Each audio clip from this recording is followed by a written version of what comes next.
राज्यातील लोकसभा निवडणुका पार पडलेल्या आणि आता 2 दिवसानंतर याची मतमोजणी होत आहे. आपल्यासोबत भंडारा गोंदियाचे महाविकास आघाडीचे उमेदवार डॉक्टर प्रशांत पडोळे आहेत.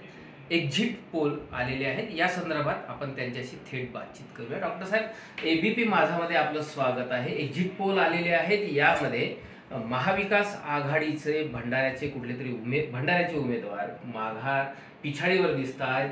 भाजपचे उमेदवार आघाडीवर दाखवण्यात येत आहे. काय तुम्ही सांगाल, कशी तुमची रणनीती होती, काय विजयाचा तुम्हाला विश्वास आहे का?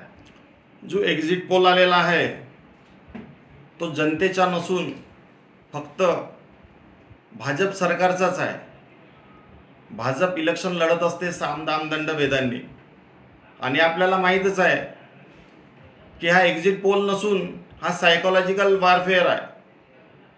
येणाऱ्या 4 तारखेला आपले कार्यकर्ते बूथ पोलिंगचे एजंट ते डिप्रेशनमध्ये कसे जावेत आणि ते डिप्रेशनमध्ये गेले तर त्यांचा लक्ष चुकून हे कसे घात करतील आणि कसं काही चेंज करून सनेरी सत्ता परिवर्तन करण्याचा प्रयत्न करतील, हे सगळं नाही झाल्या पाहिजे. म्हणून सगळ्यांना मी आवाहन करत आहे की हा फक्त एक सायकोलॉजिकल वॉरफेअर आहे.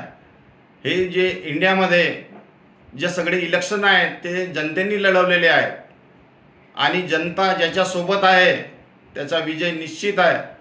म्हणून या देशामध्ये येणाऱ्या 4 तारखेला महाविकास आघाडी तसेच इंडिया अलायन्सची सरकार इथं स्थापित होणार आहे. डॉक्टर साहेब, ज्यांच्यावर तुमचा विश्वास आहे, नाना पटोले यांनी तुमच्यासाठी अहोरात्र इथं मेहनत घेतली, तशीच प्रफुल्ल पटेलांनी सुद्धा इथे जीवाचं रान करून मेहनत घेतली आहे भाजपच्या उमेदवाराला निवडून आणण्यासाठी. आणि नानांचा वाढदिवस 5 तारखेला आहे. काय तुम्हाला विश्वास आहे, नानांना वाढदिवसाला तुम्ही विजयाचं गिफ्ट देणार का? आपणच आता बोललेला आहात की नाना भाऊंनी कशी मेहनत घेतलेली आहे. नाना भाऊंनीच नाही तर सगळ्या कार्यकर्त्यांनी, महाविकास आघाडीच्या छोट्यापासून मोठ्या कार्यकर्त्यांनी आणि नेत्यांनी सुद्धा इथं काम केलेलं आहे. मागील 10 वर्षामध्ये भाजप सरकारनं काही तानाशाही इथं या देशामध्ये केलेलं आहे. किती लोकांवर अन्याय केलेला आहे. बेरोजगारी वाढतच आहे. हे जे प्रश्न आहेत हे सोडवण्याचा त्यांनी प्रयत्न केलेला नाही. मागील 5 वर्षामध्ये आपला खासदार किती निष्क्रिय होता हे आपल्या सगळ्यांना अवगतच आहे.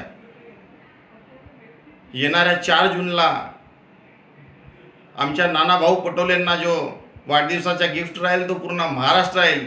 येणाऱ्या काळामध्ये 4 महिन्यानंतर 4 ते 6 महिन्यानंतर विधानसभेचे इलेक्शन आहे आणि जो लोकांचा कौल आहे या देशामध्ये निश्चितपणेच महाविकास आघाडी इंडिया अलायन्सची सरकार स्थापित होईल. हाच त्यांना सगळ्यात मोठा गिफ्ट राहणार आहे आणि येणाऱ्या काळामध्ये ते सुद्धा महाराष्ट्राचे मुख्यमंत्री आपल्याला दिसतीलच.